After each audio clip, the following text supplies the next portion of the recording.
नाज़रीन, KTN news ठटे जे तारीख़ी school ते कब्ज़े जी कोशिश नाकाम बणाए छॾी। वधीक तफ़सील महबूब बिरोही जी रिपोर्ट में।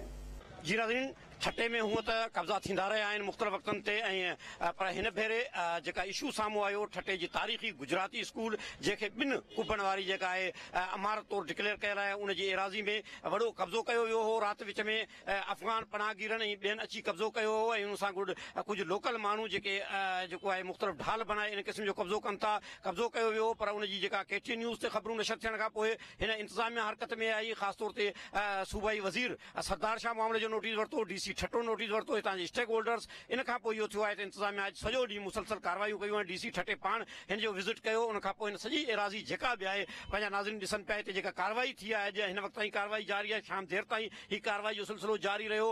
हिन जी मुख़्तलिफ़ हिसनि में जिते मुख़्तलिफ़ क़िस्म जूं अदावतूं थियल आहिनि उते हिन क़िस्म जा बोझ जा कारखाना बि ठहियल आहिनि। अंदरि जेको आहे कुझु इमारतूं जेके आहिनि घर आहिनि उहे बि तमीर करायल आहिनि। हीअ हिकिड़ी मनसूबा बंदी तहत हिन क़िस्म जा कब्ज़ा थियनि था ऐं कब्ज़ागीर जेके आहिनि उहे शेल्टर वठी कब्ज़ा कनि था। पर उन्हनि खे शेल्टर वॾो इहो थियो त राति विच में जेके बासुर कब्ज़ागीर गैर मक़ामी जेके पठान कब्ज़ा माफ़िया जेका आहे अफ़गानी पठान जो तहलको उन्हनि जेको आहे हिते कब्ज़ो करे वरितो, जंहिंजे नतीजे में हीअ सूरताल पैदा थी। मीडिया ते ख़बरूं हलियूं, ख़ासि तौर ते KTN न्यूज़ इन जी निशानदेही कई। उन खां पोइ इंतिज़ामिया हरकत में आई आहे। काफ़ी हद ताईं कार्रवाई थी आहे ऐं 1150 जेका आहे गज़ एराज़ी ते जेको आहे हीउ कब्ज़ो थियल हो। इन सॼी सूरताल ते ॻाल्हि ॿोल कंदासीं। सुजाण धुरियूं असां वटि मौजूदु आहिनि, छाकाणि जो सुजाण धुरियुनि में सख़्तु ॻणती आहे हिन मामले ते ऐं शदीद जेका आहे ग़म गुस्सो छायल आहे ऐं एहतियात जो बि सॾु ॾिनो आहे। सिंधी अदबी संगत जो सेक्रेटरी रमज़ान मेमन असां वटि मौजूदु। रमज़ान साईं, हीअ जेका वठ पकड़ थी सॼो ॾींहुं सिलसिलो हलियो कल्ह खां वठी अॼु इंतिज़ामिया हरकत में आई आहे, कीअं पिया ॾिसो? असल में ही जिते पाण बीठा आहियूं या सिंध जी हिकिड़ी तारीख़ी जॻह आहे, तारीख़ी मदरसो आहे जेको मीरनि जे दौर में बि हो, जेको कलड़नि जे दौर में बि हो, जेको समा हुकुमरान जे दौर में बि हो, उनखां पोइ अंग्रेज़ दौर में बि इहा क़ाइमु हुई। 1960 ताईं ही हिते मदरसो हो, गुजराती स्कूल हो। हिते गुजराती ॿोली पढ़ाई वेंदी हुई, ज़बान पढ़ाई वेंदी हुई। उनखां पोइ सिंधी ॿोली पढ़ाई वेंदी हुई। पर उनखां पोइ बदकिस्मती हिकिड़ी हीअ आहे त जिते असां वटि जेका कब्ज़ा माफ़िया एॾी मज़बूत आहे जो उते असां जेके सरकारी इदारा आहिनि, जेके असांजा जेके तारीख़ी शयूं आहिनि, जेके असांजी आर्कियोलॉजी जेके शयूं आहिनि उहे बि असांजो महफ़ूज़ न आहिनि। हिते बिल्डर माफ़िया एॾी मज़बूत आहे। हिकिड़ा पठान अफ़गानी पनाहगीर ख़बर न आहे किथे जा माण्हू हुआ, केरु हुआ, उन्हनि अची राति विच में राति पेट में हिन हिकिड़ी तारीख़ी जॻह ते कब्ज़ो कयो, जंहिंजी असां मज़म्मत कई, जंहिंजी KTN न्यूज़ निशानदेही कई, जंहिंजी सिंध जे समूरनि जेके सुञाण धुरियूं उन्हनि जी मज़म्मत कई। ऐं सम्झां थो हिते हिकिड़ो सवाल हिकिड़ो हीउ बि पैदा थो थिए त असां वटि जेके आर्कियोलॉजी खाते वारा कल्चर डिपार्टमेंट वारा या सिंध हुकूमत जेॾी महिल को मसइलो थिए थो, जेॾी महिल किथे को कब्ज़ो थिए थो, मकाई माण्हू निशानदी कनि था, मीडिया निशानदी करे थी, सोशल मीडिया ते उनजो ज़िक्र अचे थो, तव्हां ज़िक्र करियो था, अलफ़ ज़िक्र थो करे, बेज़िक्र थो करे, उनखां पोइ उहे सुजाग थियनि था। पर ज़रूरत हिन ॻाल्हि जी आहे त जेका असांजी जेका कवर्ड एरिया आहे, जेका एरिया असां वटि मौजूदु आहे, उनखे तव्हां अॻु में ई जेकर कवर्ड करे छॾियो, उनखे चौदीवार लॻाए छॾियो, उनखे हिकिड़ो बाउंड्री लॻाए छॾियो त ख़बर पवे त हीअ एरिया जेका आहे सो फलाणी जॻह जी मख़सूस आहे। बदकिस्मती सां असां वटि को बि निशान लॻल कोन्हे, का बि चौदीवार लॻल कोन्हे। ऐं हाणे असीं गुज़ारिश था करियूं आर्कियोलॉजी वारनि खे, सकाफ़त खाते जे मिनिस्टर सरदार शाह खे, साईं गुलाम अकबर लगारी साहिब जिन खे त महिरबानी करे हिते जी जेका 1200 वाल जेका हिते जेका हिन जी जेका ज़मीन आहे उनखे महिरबानी करे उनखे कवर कयो वञे, उनखे चौदीवार ॾिनी वञे त जीअं असांजो हिकिड़ो तारीख़ी जेको आसार आहे, असांजी जेका तारीख़ी शइ आहे उहा महफ़ूज़ रही सघे। नाज़रीन, सियासी समाजी धुरियूं बि हिते मुतरक रहियूं ऐं उन्हनि बि हिन ते ग़म गुस्से जो इज़हार कयो आहे। फंक्शनल लीग जो अॻवान शाहनवाज़ बिरोही असां वटि मौजूदु आहे। शाहनवाज़, कीअं था ॾिसो हीअ सूरताल कब्ज़ो थियो ऐं हाणे इंतिज़ामिया बि हरकत में आई आहे? साईं, तव्हांजे महिनतनि रंग लाथो। हिते 11 गज़नि जो मामलो न आहे, हिते एजुकेशन जे स्कूल जो बि प्लाट आहे, आर्कियोलॉजी हिननि जो बि प्लाट आहे, टाउन कमेटी वारनि जो प्लाट आहे, 6 एकड़नि ते कब्ज़ो आहे। बाक़ाइदे असीं चऊं था त इहो अॼोको जेको गर्मा गर्मी में जेको थियो आहे मुकमल सफ़ाई थियणु खपे।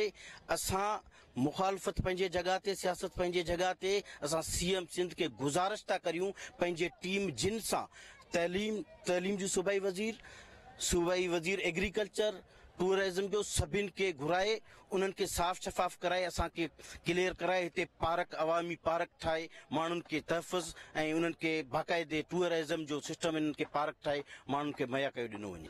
ज़रूर साईं, कीअं था ॾिसो कब्ज़ा थियनि था ऐं ही राति विच में जेका आहे अफ़गानियुनि कब्ज़ा करे वरिता हुआ, हाणे इंकशाफ़ थियो आहे त ही वॾी एराज़ी ते कब्ज़ो थियल आहे। चोरी खां वठी जेकी वठ पकड़ थी आहे उन जे नतीजे में अॼु जेकी आहे पंहिंजी गवर्नमेंट उहा हरकत में आई आहे। पर गवर्नमेंट खे हरकत में पंहिंजो पाण बि अचणु घुरिजे, न की हर वारे जेको आहे जेका सुधारक दोस्त आहिनि ज़िले ठठे जा उहे शो कनि, उन खां पोइ ई गवर्नमेंट पंहिंजो कमु करे। गवर्नमेंट खे पाण मुरादो पंहिंजो नोटिस वठणु घुरिजे। ही रुगो ठठे जे निब कुबे वारे जेको आहे मामिलो कोन्हे, पर हुन सां गॾोगॾु मकली ठठे में ॿिया बि काफ़ी जेका आहिनि सकावती माग आहिनि जिन ते पुण कब्ज़ा थियल आहिनि, उन्हनि जी बि निशानदेही करणु घुरिजे। उन्हनि ते बि जेको आहे गवर्नमेंट खे मोटो एक्शन वठणु घुरिजे त जीअं जेका आहिनि पंहिंजा माग आहे उहे महफ़ूज़ करे सघजनि। जी नाज़रीन, हिते समाजी अॻवान सिविल सोसाइटी जो हामिद मुगल असां वटि मौजूदु। हामिद साईं, हीअ जेका सूरताल थी social media electronic print media हिन इशू खे हाईलाइट कयो, कब्ज़ागीर राति विच में जेको आहे अफ़गानियुनि कब्ज़ो करे वरितो, हाणे इंकिशाफ थियो आहे त 11,500 गज़ ते जेको हीउ कब्ज़ो आहे, त कीअं पिया ॾिसो सूरताल खे? छठो ज़िलो को ईअं न आहे जो बसि कंहिंखे ख़बर ई न हुजे, या ॿिन को बनारी मस्जिद हुजे, दबगीर मस्जिद हुजे, शाहजहान मस्जिद हुजे, या माई मकली हुजे, हिते कब्ज़ागीरनि जे लाइ केरु ॻाल्हाइण जे लाइ तयारु न हूंदो आहे। ऐं हिकिड़ो तारीख़ी ॾींहुं आहे अॼु जो हेॾो वॾो ऑपरेशन थियो आहे। हिते माना कंहिंमें एतिरी ज़रूरत कोन हूंदी हुई जो चए त बाबा हीअ मस्जिद आहे या हीअ गुजराती मदरसो आहे या इहो प्लाट सरकारी आहे, छो जो हिते सरकारी माल माना असांजो पंहिंजो माल, असां केरु, असां माना असांजा हिते जा कर्ता धर्ता, हिते जा जेके बि स्टेक होल्डर्स। हाणे हिते कोई इहो अॻवानी पछाणनि जे पे में ताक़त कोन्हे को अची हिते ईअं लॻाए वञे। हिते असांजा सभु कर्ता धर्ता उन्हनि जे हथ मुलवस आहिनि। ऐं असांजी सभ खां पहिरीं त इहा गुज़ारिश आहे त जेकॾहिं हेॾो वॾो ऑपरेशन थियो आहे त तमामु ज़बरदस्त कमु थियो आहे। हाणे हिन कम खां पोइ वरी हिन शइ खे छॾणु न घुरिजे। हिते जीअं भाऊ ॻाल्हि कई त को पार्क हुजे, अवामी पार्क, जेकॾहिं अवामी पार्क नथो थिए त घटि में घटि हिनखे बाउंड्री वॉल लॻी वञे त जीअं हीउ सॼो महफ़ूज़ थिए, उन्हनि खां महफ़ूज़ थिए जेको अॻु में हिते एक्टिविटीज़ थींदियूं हुयूं। हिते असांखे हिते मोबाइल जी चोर बाज़ार हूंदी हुई, हिते मंशात जो अॾो हूंदो हुओ, हिते अलाए छा छा पिए थींदो हुयो, हिन मस्जिद जे पोएं पासे छा थींदो हुओ, मस्जिद जे अॻे पासे छा थींदो हुओ, असां सभु ठठे जा माण्हू, असांखे सॼी ख़बर आहे। पर कंहिंमें एतिरी हिमत कोन हूंदी हुई जो केरु ईअं चए त बाबा हीउ छो पिया ईअं करियो, असांजो हेॾो सारो तारीख़ी वरसो आहे, हिनखे छो पिया बर्बाद करियो। अॼु इहो डिपार्टमेंट ज़ाहिर थियो आहे, छा उन्हनि खे कल्ह ख़बर कोन हुई त हिते छा पियो थिए? घणा दफ़ा हिन जा ठिका खणी कागज़नि में ठाराए विया, घणा दफ़ा डॉलर्स वठी करे अंग्रेज़ तां विज़िट कराए विया आहिनि। छा उन्हनि अॻु में नथे चयो त असांखे भला त रुगो घस ॾियो अंदरि वञण जो? न, उन्हनि जो छा हुयो जो सभिनीनि जो हिकिड़ो पंहिंजो सेटअप ठहियल हो, जेके 5 रुपया मिलिया पिए उहो ख़ामोश हुयो। अॼु जॾहिं हिकिड़ो न्यूज़ ब्रेक थी वई आहे, जेकॾहिं हिकिड़ी ॻाल्हि एॾी सारी सॼी सोशल मीडिया हरकत में अची वई आहे, हर चैनल ते हिकिड़ी वावेला मची वई आहे, तॾहिं हर को दोस्त चए पियो त बाबा असांजो फलाणो डिपार्टमेंट बि अची वियो, असांजो फलाणो डिपार्टमेंट। साईं मुंहिंजा इहो हिते जो मामिलो थी वियो, अॼु अलाह जो शुक्र आहे थी वियो। हाणे शाहजहान मस्जिद ते तव्हां हलो, हाणे दबगीर मस्जिद ते तव्हां हलो, हाणे मकली ते तव्हां हलो, क़बरूं मसमार पियूं थियनि ऐं हुते ॻोठ पिया आबाद थियनि। क़बर हुई, क़बर मसमार थी वई, हुते ॻोठ पियो ठहे। बा छो पियो ॻोठ ठहे? बाबा बसि हाणे हो जंहिंजी मुक़ाम हो को धणी साईं आई कोन्हे, हिन करे हाणे हीअ हिकिड़ो अहिड़ी शइ अॼु बचाई वई आहे जंहिंजो असांखे तसवुर ई कोन्हे, असां सोचे नथा सघूं त असां केॾो वॾो कमु कयो। असां सभिनीनि कमु कयो आहे, हिते ठठे जी सिविल सोसाइटी कमु कयो आहे, ऐं सभ खां वॾो क्रेडिट जेको असां ॾियूं था उहो KTN न्यूज़ खे था ॾियूं, छाकाणि त जेका न्यूज़ ब्रेक थी उहा first of all KTN news break कई ऐं उन खां पोइ इदारा हरकत में आया। हाणे असांजी इहा अपील आहे, पुरज़ोर अपील आहे त अॼु जेका कार्रवाई थी आहे, जंहिं त शफ़ाफ़ तरीक़े सां सॼो पट कयो वियो आहे। कंहिं चयो पिए त ख़ाली अॻवानी रहंदा, कंहिं चयो पिए त ख़ाली होटल वारा रहंदा, पर हीउ जॾहिं सॼो प्लाट सॼो क्लियर पियो थिए त सुभाणे वरी ईअं न थिए का वरी सगारी धुर अची करे चए त बाबा इहो अॻु में मुंहिंजो हुते हुयो, अॼु बि सुभाणे मुंहिंजो इहो हुते हूंदो, भले हे इदारनि वारा भले कार्रवाई करे वञनि। असांजी हिन मुतलका इदारनि खां पुरज़ोर अपील आहे त ख़ुदा रा हिन माग खे बचायो। जी नाज़रीन, तव्हां ॻाल्हि ॿोल ॿुधी, मुख़्तलिफ़ मकतब फ़िक्र जे धुरियुनि सां ॻाल्हि ॿोल करे रहिया हुआसीं। उन्हनि में सख़्तु ॻणती हुई, पर उन्हनि जेको आहे इंतिज़ामिया जी कारकर्दगी खे ख़ासि तौर ते KTN न्यूज़ ते पारां ख़बर नशर थियण खां पोइ इन कार्रवाई खे साराहियो आहे। अचो त लाॻापियल इख़्तियारियूं जेके आहिनि आर्कियालॉजी खातो आहे या लाॻापियल इंतिज़ामिया रेवेन्यू इंतिज़ामिया आहे, उन्हनि सां बि ॻाल्हायूं त उन्हनि जो मौक़ुफ़ छा साम्हूं पियो अचे। नाज़रीन, जेका कार्रवाई शुरू थी आहे मीडिया ते ख़बरूं हलण खां पोइ उते कार्रवाई जे मौक़े ते जेका आहे आर्कियालॉजी खाते जा अमलदार बि हिते असां वटि मौजूदु आहिनि।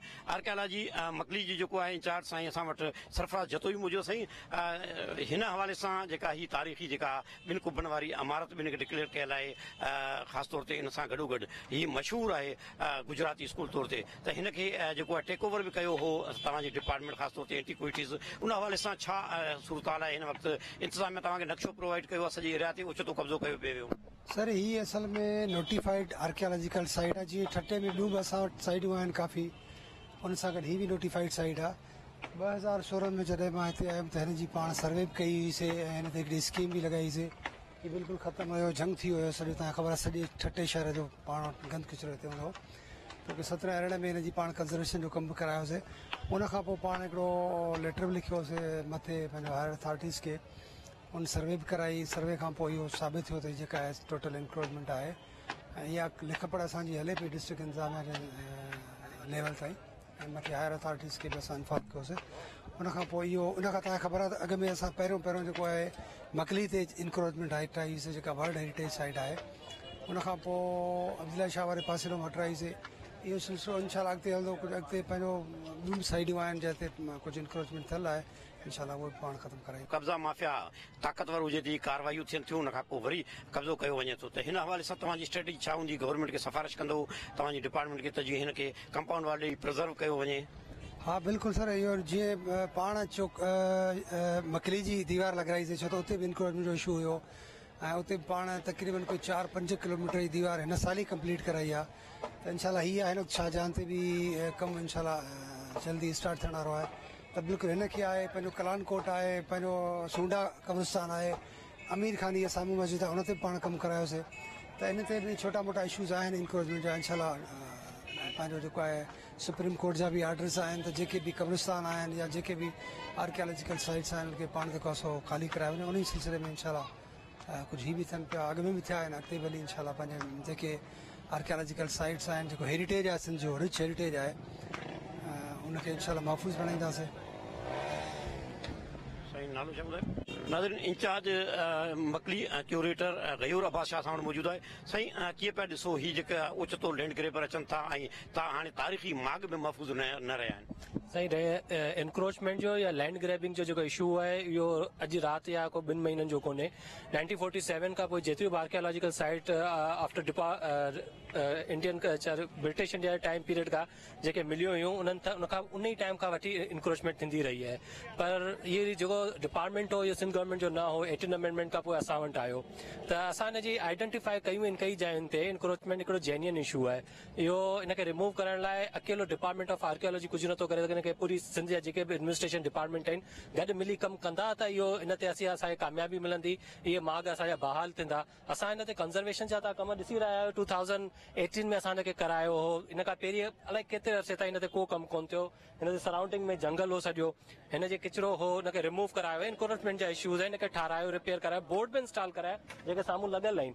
पर हाणे इंक्रोचमेंट जो इशू जंहिं महिल अचे थो त ज़ाहिरी ॻाल्हि आहे एंटी इंक्रोचमेंट सेल आहे, डिस्ट्रिक्ट एडमिनिस्ट्रेशन जा डिपार्टमेंट आहिनि, उहे पाण में मिली कमु कंदा। असां हिनखे अॻुवाट बि हिनखे हाईलाइट कयो आहे ऐं हिन ते ऑलरेडी सर्वे थी चुका आहिनि। पर अल्हम्दुलिल्लाह जीअं त हाणे तव्हां ॾिठो त जेका सिंधी अवाम जेका सुजाग थी आहे, उन जेको सोशल मीडिया ते हिन इशू खे खयो आहे, उनखां पोइ रैपिडली एक्शन बि थियो आहे, रिमूव बि थियो आहे। इंशाल्लाह ताला हिनखे असीं फेंस बि लॻाराईंदासीं, हिन जी मालिकी बि कंदासीं। असीं पूरी कोशिशि कंदासीं त आईंदा इन तरीक़े जी का बि एक्टिविटी न थिए।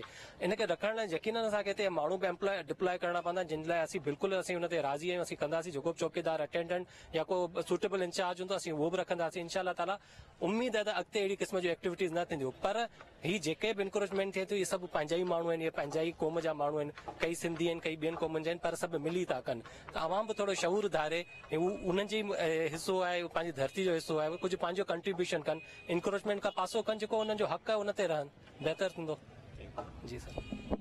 नाज़रीन, छठे में जेका कार्रवाई हले पई उनजी निगरानी मुख़्तियारकार छठो इक़्तिदार रसूल बरानी करे रहियो आहे। सिटी सर्वे ऐं उन सां गॾोगॾु लाॻापियल जेके एंटी इंक्रोचमेंट पुलिस आहे, जेका लाॻापियल समूरी इंतिज़ामिया उन सां गॾु आहे, ॻाल्हि ॿोल कंदासीं। साईं, जेका ही तारीख़ी गुजराती स्कूल आहे उनजी कब्ज़ो थियो, उन खां पोइ इंतिज़ामिया तव्हां DC साहिब नोटिस वरितो, सिंध हुकूमत नोटिस वरितो, कार्रवाई शुरू कई वई आहे। तमामु छा कार्रवाई हूंदी हिन वक़्त ताईं जेका कार्रवाई तव्हांजी हले पई? इहो जेको सोशल मीडिया ते या जेको KTN न्यूज़ जी तवसत सां जेको ॻाल्हि हाईलाइट थी, उन खां पोइ DC साहिब इमीडिएट एक्शन वठी सॼी इंक्रोचमेंट जेका कोई पठान कम्यूनिटीज़ जा माण्हू आहे उन्हनि इहा इंक्रोचमेंट कई हुई। पोइ सुबुह खां असां हिन इंक्रोचमेंट खे हटाइण में लॻा पिया आहियूं। ईअं तक़रीबन रिमूव थी वई आहे। भई कुझु घर रहनि था, इहा इंशाल्लाह क्लियर थी वेंदी। ऐं रिकॉर्ड वेरीफाई करण खां पोइ इहो मालूम थियो त हीअ जेका सॼी प्रॉपर्टी आहे म्यूनिसिपल जी आहे ऐं कुझु एरिया जेको आहे इहो आर्कियोलॉजी जेका हिस्टोरिकल मार्क्स थियल आहे हिननि जी आहे। तारीख़ी जेका इमारत आहे उनखे 2 कुबनि जी मस्जिद चयो वेंदो आहे। आर्कियोलॉजी उनखे टेक ओवर बि करे चुकी आहे। पर बदकिस्मती ईअं चइजे सॼी एराज़ी ते केतिरे एराज़ी ते कब्ज़ो थियल हो? इहो तक़रीबन 1150 गज़ आहे, पर सॼी ते इहो कब्ज़ो थियल हो।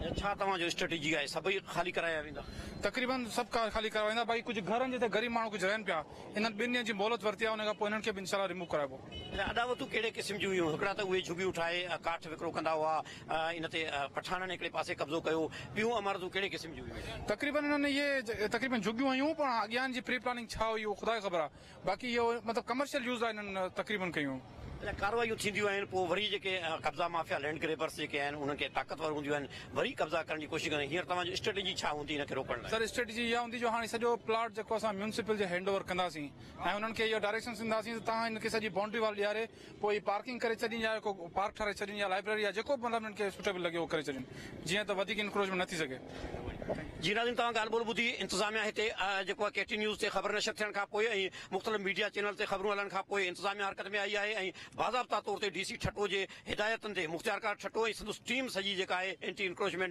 पुलिस आहे ॿी जेका आहे रेवेन्यू इंतिज़ामिया आहे सिटी सर्वे समेत उहे रिकॉर्ड जी वेरीफाई कई वई आहे त 1150 जेको आहे गज़ आहे उन ते कब्ज़ो कयो वियो आहे ऐं उन में शुरूआती तौर ते ईअं थियो त ओचितो राति विच में जेके पठान अफ़गानी जेके उन्हनि कब्ज़ो कयो उन खां पोइ जांच पड़ताल खां ख़बर पई त केतिरे एराज़ी ते कब्ज़ो थियल आहे उहो कब्ज़ो ख़ाली करायो पियो वञे ऐं उन में कुझु घर जेके आहिनि अमारतूं ठहियल आहिनि घरनि जूं उन्हनि खे 2 ॾींहंनि लाइ जीअं मुख़्तियारकार चयो त उन्हनि खे मोहलत ॾिनी वेंदी त जीअं उहे पंहिंजो सामान शिफ्ट करे सघनि बाक़ी समूरे जेका कब्ज़ो आहे उहो ख़ाली करायो पियो वञे सॼी इलाइक़े जी जेका सूरताल आहे जेके ज़मीनी हक़ाइक़ साम्हूं अचनि पिया साम्हूं सूरताल ॾिसी सघो था पंहिंजा नाज़रीन खे ॾेखारियोसीं त हीअ वरी प्री प्लान सां हिन सॼे इलाइक़े में कब्ज़ो कयो वियो हो ईंदड़ वक़्त में जेका असां तवक़ करे सघूं था सिंध हुकूमत जे अख़्तियारिन सिंध आर्कियालॉजी खाते जे सूबाई वज़ीर ऐं लाॻापियल इख़्तियारिन इहा ख़ातिरी कराई आहे त हिन मामले ते एक्शन वरितो वेंदो ऐं ख़ासि तौर ते हिन इलाइक़े खे प्रिज़र्व कयो वेंदो त जीअं हिते का बहितर जेको आहे हिते एक्टिविटीज़ लाइ को हंधि पार्क वग़ैरह ठाहियो वञे ऐं उन सां गॾोगॾु तारीख़ी जेका गुजराती स्कूल आहे उन जी असुल हैसियत खे बहाल